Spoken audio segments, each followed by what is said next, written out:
Alright, I'm SG and ABA's new update just came out a couple days ago, so I want to take a deep dive and really see just how good it was. Like, subscribe, and let's get right into it. First off, we got 3 new characters alongside 1 rework and 1 refresh. Of course, speaking of characters, Jiren was delayed, and now that marks the second time that A2 was late on a recent update. But before I talk about them, let me fill you in on the extra details. The Halloween lobby rolls in with the Hat Man and Horseman once again, allowing you to exchange candies for normal and enchanted skins. You can farm candies in public servers, casual mode, ranked, and even private servers if you have at least 5 people. Now, of course, to get candy itself, you either pick up anything dropped by the dead or you complete riddles. Also, if you somehow don't know any riddles by now, I put a list in the description, so check that out. By the way, I forgot to mention, but the candy actually has a 50% chance to drop from players.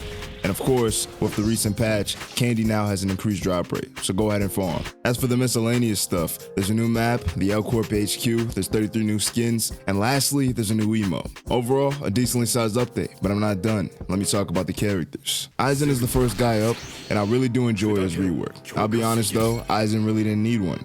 I never looked at him as a character or a guy that needed to be changed. Maybe just an update on his visuals or, his animations. But honestly, this is kind of overkill. They made him 10 times better than he needed to be. And the man has too many things in his base and Awaken kit. Being able to evade, TP around, and even freaking one-shot you with his 50 million attacks. The only real downside he has is that you can only mode once per match, which doesn't really matter. We can just fuck somebody up with that goddamn mode. And on top of that too, you can avoid almost every single one-shot in the game. The only one you can't avoid is on Super Dummy. Because Super Dummy is the best character in the game. But listen, the next character is Law, who in my opinion has some of the coldest looking animations in all of ABA. Wano Law is almost as versatile as Aizen, but not to that level. He's much easier to use and has a lot of fun moves in his kit, but there's basically no reason for you to play the old Law. Now, of course, to be honest with you, you can still play him. I'm not saying you can't, but man, Law is a character that's pretty good, but honestly, he's not as crazy as I thought. Like, I thought he would have an Aizen type of thing where he's like having 35 million moves, but no, he has a pretty simplistic kit that you can utilize and ultimately win with. So yeah, he's a pretty good character. Oh yeah, and also his mode is pretty crazy too. You can pretty much one combo someone with 2 moves. So I would say he's a pretty good character. Now moving on to Jiren, he's by far the easiest character to play from this update. I mean, with all due respect, he has a very easy combo to understand and a very easy kit in general. Just spam and you can probably win. His mode can kill you with 2 moves just like Law. I mean, I don't understand what ABA is doing. They're just dropping characters back to back and having them as brain dead as possible. But listen, I'm not complaining because honestly, the game is the game. Anyways, let's go ahead and move on to the next new character. All right, next up is Snake, and he's probably the most unique character from the update. Of course, he's not from an anime, and he does take some time to get used to because he doesn't have a traditional ABA kit or traditional M1s. He can only M1 3 times, and his kit is not meant for normal play styles. I mean, his mode is pretty interesting, but I'm not gonna lie, I don't see myself willingly playing Snake in the future. He's just not my cup of tea. But listen, if you learn him, you'll probably get good with him because he does seem like a pretty interesting character and pretty hard to fight. So yeah, I'd say Snake is he's an oddball. He's like the odd one out of the update. But finally, moving over to Refresh Sasuke. He has a couple of different changes. His VFX got changed a little. His third move has another variant. His M1s have a Susanoo. And of course, man, he also has this second mode bar that tells you when the actual entrance error can be used. But again, War Arc Sasuke was not a character I looked at that I said, hey, he needs a refresh. He needs to be changed in some way. Listen, I'm not mad though. It's not bad. It looks good. But like I said, man, while we adding this shit to the newer characters, you got guys like Piccolo, Krillin, guys who aren't even bad characters, but guys who need like, some VFX animation, some type of change to how they look because they're really outdated. All right, now with all that said, it's time to give the Aizen update a rating. I'm going to be giving it a 9 out of 10, pretty close to being a 10 because all of the stuff that we got is really, really cool and good. But of course, the main thing that gives it this score is the characters. I mean, listen, Aizen rework, Wano Law, Jiren, like bro, what more could I fucking ask for as someone who enjoys ABA and has been enjoying it since they were a fucking kid? So listen, the whole update is great, but my biggest issue has to be the riddles.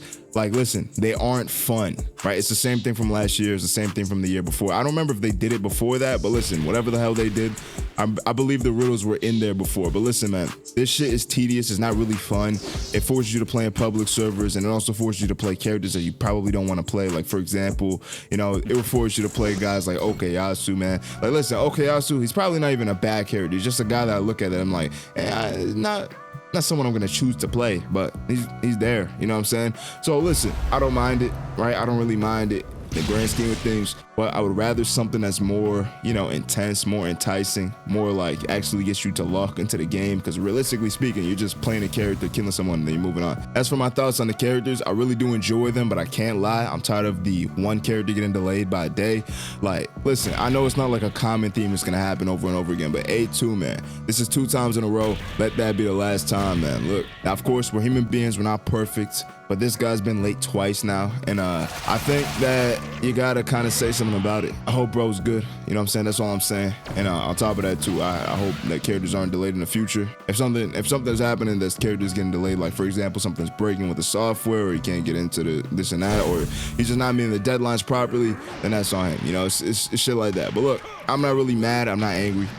Listen, Jiren, he didn't come out what I expected him to look like, because listen, I'm gonna be honest, the form that we got of Jiren feels a little too simple, just in my opinion. But is it bad? No, it's not. But I do have to say, when devs are planning on dropping any update, the update itself should be done before the day that it's actually meant to come out. I feel like that's something that's crazy that I'm saying, or nah, I feel like that's like common sense, but we see time and time again where devs, or just like, look at Deep Ogre, for example. The Holotide was supposed to come out on Halloween, and guess what? It came out the day after. And now listen, I'm no saint, I've been late myself, and I'm not saying you haven't been late either, right? We're human beings at the end of the day.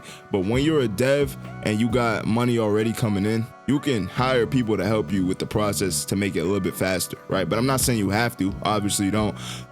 However, man, I'm just saying, if we're consistently missing the mark, why are we not changing anything about it like twice in a row? Because mind you, the update itself was also delayed, at least in the East Coast. So hey man, I don't know what to say, but listen man, ABA is still a pretty good game, but I do gotta be honest, I'd rather have a random drop rather than waiting for another update to come out, because like, stop delaying the fucking updates, just drop it when you want to drop it. I'm fine with that. I'd rather that, to be honest with you, if you're gonna fucking say it's coming out on Saturday and it drops on Tuesday, you know what I'm saying?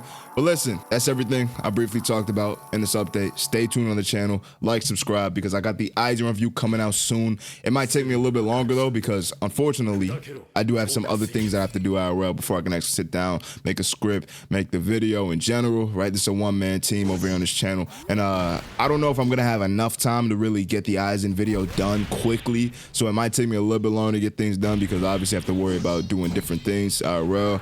So yeah, whenever I have time to sit down, edit, script, and all that shit, and get things in sort, because I do got a trip coming up, I'll be able to try to get out that Aizen video, but it may not happen as quickly as possible. But look, like, subscribe, we'll see you in the next one. Peace out.